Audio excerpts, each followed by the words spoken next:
Fisheye. We got the fisheye lens. So this is before. I'm about to clean it out.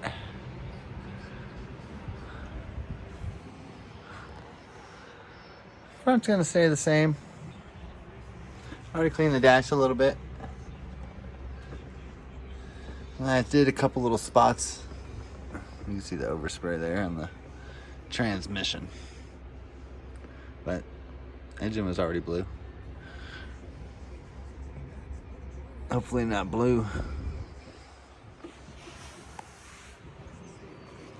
It's got 94,000 on it, but there's no line.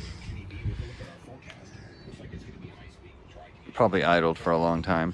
Someone decided to try to make it a Woody and put a bunch of nails in it.